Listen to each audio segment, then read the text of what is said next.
Good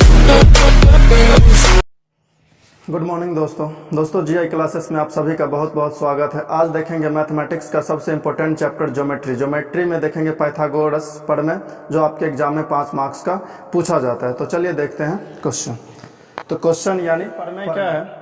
प्रमेय आपका है पाइथागोरस प्रमेय और एग्जाम में 5 मार्क्स का पूछा जाता है। सबसे पहले आपका जो है साधारण प्रतिज्ञा देखें। तो साधारण प्रतिज्ञा आपके एग्जाम में यानी क्वेश्चन पेपर में आपको साधारण प्रतिज्ञा अर्थात एक समकोण त्रिभुज में कर्ण का वर्ग अन्य दो भुजाओं के वर्गों के योगफल के बराबर होता है, बस ये लिखा रहेगा। आपके एग्जाम में ये नहीं लिखा रहेगा कि ये साधारण प्रतिज्ञा हो गया, अब इसके सामने ये लिखा रहेगा। बस क्वेश्चन नंबर साधारण प्रतिज्ञा के जगह क्वेश्चन नंबर रहेगा, इसके सामने लिखा रहेगा एक समकोण त्रिभुज में कर्ण का वर्ग अन्य दो भुजाओं के वर्गों के योगफल के बराबर होता है। आपको पहचानना है कि ये पाइथागोरस है या पाइथागोरस का विलोम है या थेल्स है या थेल्स का विलोम या कोई भी प्रमेय आपको पहचानना है, ठीक है। तो यहाँ पे क्या है, एक समकोण त्रिभुज। तो फर्स्ट ऑफ ऑल आप क्या कीजिए, समकोण त्रिभुज बनाइए। तो समकोण त्रिभुज, तो सबसे पहले आप क्या समकोण त्रिभुज, तो समकोण त्रिभुज बनाएंगे। तो सबसे पहले समकोण त्रिभुज बनाने के बाद क्या है, यहाँ पे 90 का सिंबल होगा यानी समकोण का। तो यहाँ पे 90 डिग्री का कोण बनता है, इसे ए नाम देंगे, इसे बी नाम देंगे, इसे सी नाम देंगे। यानी त्रिभुज में 3 शीर्ष होते हैं, तीनों का नाम अलग अलग देंगे। इसका नाम ए, इसका नाम बी और इसका नाम सी। तो बारी बारी से सबका नाम दे दिए। अब क्या कहता है क्वेश्चन, एक समकोण त्रिभुज। तो समकोण त्रिभुज बना लिए, कर्ण का वर्ग अन्य दो भुजाओं के वर्गों के योगफल के बराबर होता है। तो यहाँ पे आपका विशेष प्रतिज्ञा जो लिखना है, विशेष प्रतिज्ञा, विशेष प्रतिज्ञा, विशेष प्रतिज्ञा। तो विशेष प्रतिज्ञा में आपको क्या रहता है, जैसे क्वेश्चन में दिया रहता है, जैसे आप क्वेश्चन पढ़ते हैं तो क्वेश्चन में जो मान दिया रहता है उसे ही एक तरीका से देख सकते हैं। तो विशेष प्रतिज्ञा, तो आपका साधारण प्रतिज्ञा में क्या दिया, एक समकोण त्रिभुज में कर्ण का वर्ग। तो समकोण त्रिभुज दे दिया है, ठीक है। तो लिखिए माना ABC एक समकोण त्रिभुज, ABC एक समकोण त्रिभुज है, त्रिभुज है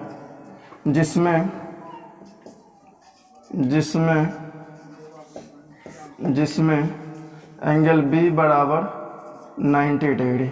तो आपको क्या है, ABC एक समकोण त्रिभुज मान लेना है। एक्चुअल में समकोण त्रिभुज का चर्चा किया है, लेकिन यहाँ पे हम अपना मन से नामकरण के ABC, इसीलिए यहाँ पे लिखे हैं माना ABC एक समकोण त्रिभुज है, इसमें एंगल B क्या है 90 डिग्री। यानी ये समकोण यानी B के जगह पे कितना बन रहा है 90, तो 90 बन रहा है। तो अब क्या है, तो सिद्ध करना है क्या, कर्ण का वर्ग अन्य दो भुजाओं के वर्गों के योगफल के बराबर है। तो सिद्ध करना है कर्ण का वर्ग। तो यहाँ पे देखिए कर्ण कौन हो जाएगा, तो इसे आप कहिएगा लंब, ये हो जाएगा लंब, ये हो जाएगा आधार और ये हो जाएगा कर्ण।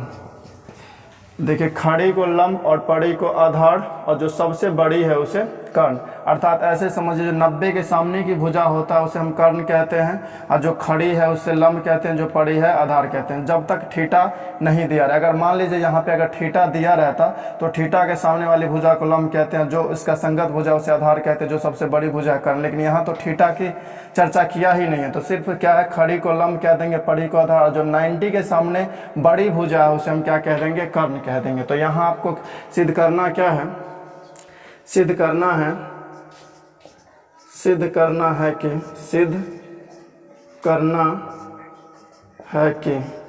सिद्ध क्या करना है, कर्ण का स्क्वायर बराबर, कर्ण का स्क्वायर बराबर लंब का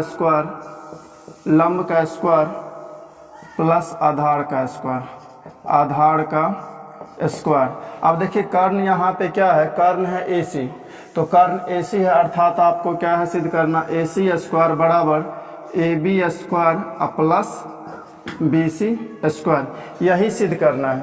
अब चलिए विशेष साधारण प्रतिज्ञा दिया ही हुआ था, विशेष प्रतिज्ञा हम क्या है, इससे साधारण प्रतिज्ञा को देख के निकाले हैं। यानी एक समकोण त्रिभुज है तो एक समकोण त्रिभुज सिद्ध करना क्या है, कर्ण का वर्ग अन्य दो भुजाओं के वर्गों के योगफल के बराबर है। यहाँ से लेके यहाँ तक का आपका ये पार्ट आपको बताता है कि सिद्ध क्या करना है, ठीक है। और ये पार्ट आपको बताता है विशेष प्रतिज्ञा, ये पार्ट आपको बताता है विशेष प्रतिज्ञा, ठीक है। तो चलिए अब एक रचना करेंगे। रचना क्या करेंगे, बी से एक क्या है शीर्ष लंब खींचेंगे जो कर्ण को टच करेगा, कर्ण को टच करेगा अर्थात यहाँ पे हम क्या कह दिए डी, यानी डी बिंदु पे टच किया और यहाँ पे ये क्या करता है लंब है, क्या है लंब है। तो यहाँ पे आप लिख सकते हैं रचना में क्या लिख सकते हैं, रचना में लिख सकते हैं BD जो लंब है ये लंब का सिंबल है, टी को आप उल्टा लिखते हैं तो ये लंब का सिंबल प्रदर्शित करता है। BD लंब क्या है AC, यानी AC पर BD क्या है लंब है। ये आप रचना किए। चलिए रचना किए तो आप बारी बारी से क्या करते हैं त्रिभुज को समरूप करते हैं। एक बार करेंगे ABD को समरूप ABC के साथ और एक बार करेंगे समरूप BDC को BAC के साथ। इसमें दो त्रिभुज बनते हैं। ये लंब डालने के बाद एक बन रहा है ABD यानी ये वाला त्रिभुज और एक बन रहा है BDC ये वाला त्रिभुज। दोनों त्रिभुज को बड़े वाले त्रिभुज के साथ क्या करेंगे रिलेशन करेंगे, ठीक है। तो चलिए देखते हैं त्रिभुज ABC और ABD और त्रिभुज ABC में। तो अब क्या है प्रमाण, तो प्रमाण में सबसे पहले प्रमाण लिखिए, उसके बाद लिखिए यहाँ पे चार चीज लिख चुके हैं, विशेष प्रतिज्ञा सिद्ध करना और रचना, उसके बाद प्रमाण। अब प्रमाण में आपको क्या करना है त्रिभुज ABD और ABC में संबंध। तो देखिए त्रिभुज ABD और त्रिभुज ABC, ABD और ABC में, तो ABC में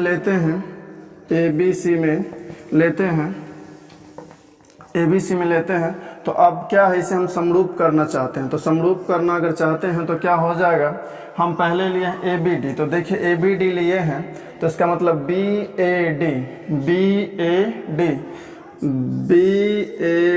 किसके बराबर हो जाएगा, तो देखिए BAC किस लिए बराबर हुआ, तो देखिए यहाँ पे छोटा वाला भी त्रिभुज के लिए कौन आता है, देखिए BAD छोटका के लिए भी ये कौन आ गया, बड़का में देखिए BAC इसके लिए भी क्या है यही कौन है, तो ये उभयनिष्ठ कोण से हो गया। उभयनिष्ठ कोण उसे कहते हैं जो एक कोण पे दोनों का अधिकार या एक से अधिक का अधिकार, यानी क्या है इस कोण पे BAD का भी अधिकार है। देखिए BAD, अब बताइए कि कोण किसे प्रदर्शित करता है, जो जैसे मान लीजिए BAD लिखे तो इस बीच वाला जो लेटर है ना A, यही क्या है कोण को प्रदर्शित करता है, ठीक है। तो यहाँ पे क्या है BAD BAC के बराबर, किस लिए बराबर है, क्योंकि ये उभयनिष्ठ है, ठीक है।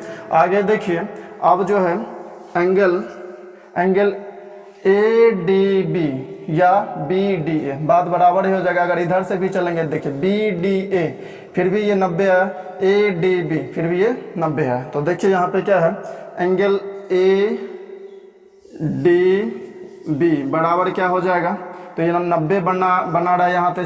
ABC का 90 कहाँ पे बन रहा है, तो B पे बन रहा है। तो यहाँ पे लिखिए एंगल ABC बराबर कितना डिग्री, 90 डिग्री। देखिए यहाँ पे ADB यहाँ पे कितना डिग्री बन रहा है, 90 डिग्री। और क्या देखिए ABC यहाँ पे कितना डिग्री बन रहा है, तो बड़ा वाला में 90 B पे बन रहा है और छोटा वाला में 90 D पे बन रहा है। तो D के इस साइड बन रहा है, इस साइड भी बन रहा है, इस साइड बन रहा है। अब बताइएगा कि सर एक जगह पे दो को कैसे हो जाएगा, तो आप जानते हैं कि ये दोनों मिला के कितना डिग्री का बनता है, 180। अगर एक साइड अगर 90 है तो दूसरा साइड ऑलरेडी क्या हो जाएगा 90। तो हमें तो अभी फिलहाल इस साइड लेना है, तो ये क्या है 90, ठीक है।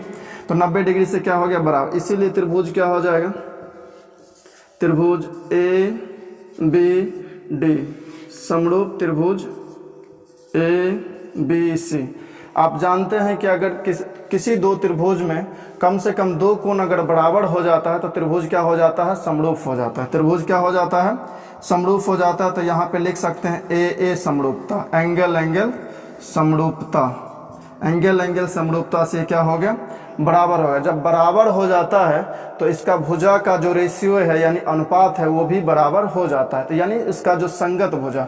तो देखिए ABD में AB अगर लंब है, बड़ा वाला छोटा वाला त्रिभुज का लंब क्या हो जाएगा AD लंब हो जाएगा, क्या हो जाएगा AD। तो बड़ा वाला देखिए, पहले हम छोटा वाला त्रिभुज लिए तो छोटे वाला त्रिभुज का भुजा पहले लेंगे। तो छोटा वाला त्रिभुज का अगर मान लीजिए हम लंब लिए AD, तो बड़ा वाला का लंब क्या हो जाएगा AB। आपको पहले बताए थे बड़ा वाला में लंब है और ये आधार है, लेकिन छोटा वाला में लंब क्या हो जाएगा AD, आधार क्या हो जाएगा BD। ये वाला त्रिभुज के, लेकिन ये वाला त्रिभुज में उल्टा हो जाएगा, ये हो जाएगा लंब और ये हो जाएगा आधार। चलिए तो देखते हैं, तो AD बट्टा क्या हो जाएगा AB। चलिए अब छोटा वाला त्रिभुज का कर्ण लेते हैं। तो छोटा वाला त्रिभुज का कर्ण क्या होगा, 90 के सामने की भुजा तो AB है, तो यहाँ पे आप लिखिएगा AB। और बड़ा वाला त्रिभुज का कर्ण क्या है, तो कहिएगा 90 की भुजा के सामने AC है, तो हो जाएगा AC। तो ये हो जाएगा AC। आप क्रॉस मल्टीप्लाई कीजिएगा, AD को AC से गुना कीजिएगा तो AD गुने AC, और AB को AB से गुना कीजिएगा तो हो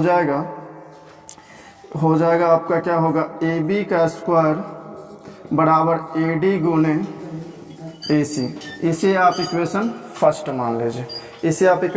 मान लीजिए। अब क्या करना है आपको, अब जो है एक त्रिभुज का रिलेशन बड़ा वाला त्रिभुज के साथ कर दिया, अब दूसरा त्रिभुज का भी बड़ा वाला के साथ रिलेशन करेंगे। तो चलिए देखते हैं अब क्या है। अब त्रिभुज BDC और BCA या ABC, तो त्रिभुज क्या है BDC और त्रिभुज ABC में। तो ABC में तो देखिए BDC या ABC में, देखिए तो BDC में ओवेनिष्ठ कोण बताइए, तो क्या हो जाएगा, कहिएगा सर BCD, यानी क्या है ये कोण जो है ना दोनों के लिए ओवेनिष्ठ है। देखिए BCD BCA दोनों के लिए क्या है ओवेनिष्ठ है। तो यहाँ पे लिख सकते हैं BCD बराबर एंगल BCA। BCA किससे बराबर हुआ है, ओवेनिष्ठ कोण से। थोड़ा A अच्छा से लिख लीजिए, ओवेनिष्ठ कोण से।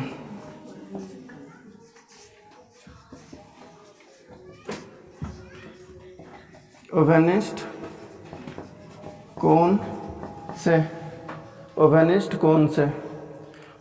कोण से। अब देखिए BDC यहाँ पे भी 90 डिग्री बन रहा है, तो लिखिए एंगल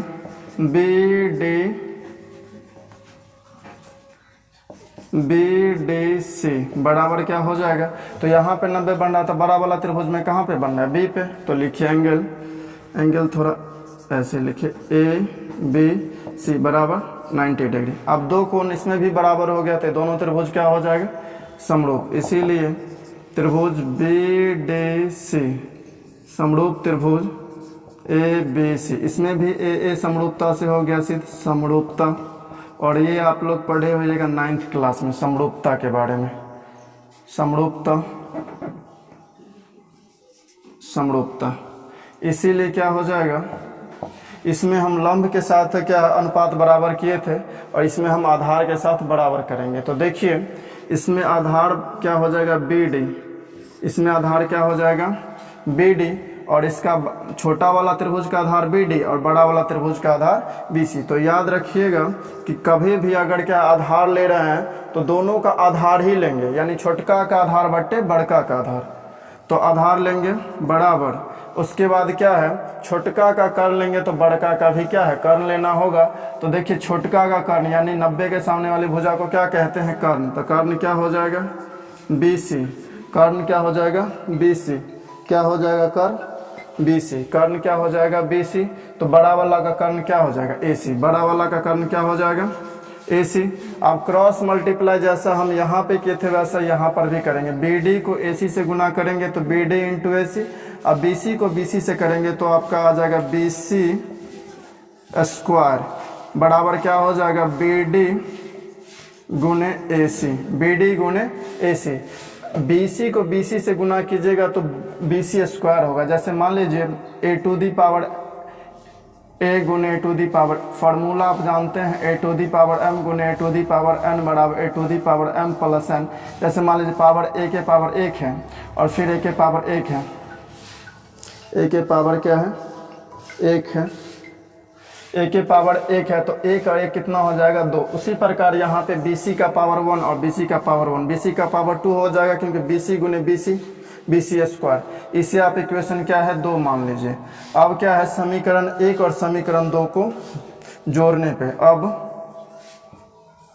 अब समीकरण 1 और समीकरण 2 को जोड़ने पर, तो समीकरण 1 और समीकरण 2 को जोड़ने पे तो देखिए समीकरण 1 क्या कहता है LHS वाला के साथ जुड़ेगा।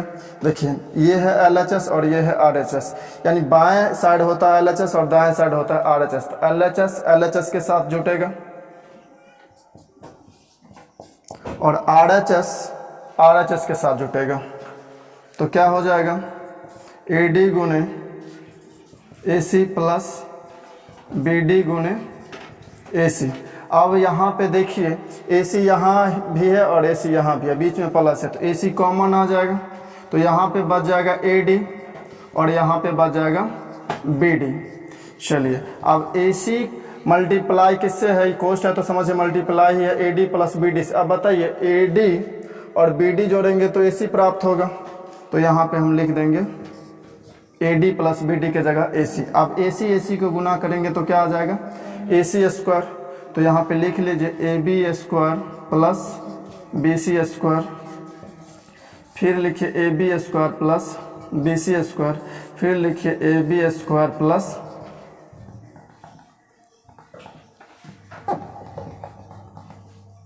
AB square plus BC square. इसीलिए AC स्क्वायर बराबर क्या हो जाएगा AB square plus BC square.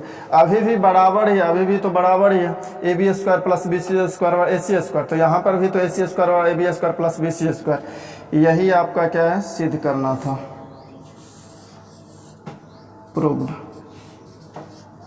Proved लिखिए या प्रमाणित लिखिए, दोनों में से कोई एक लिखिएगा। फाइनल आपका आंसर हो गया।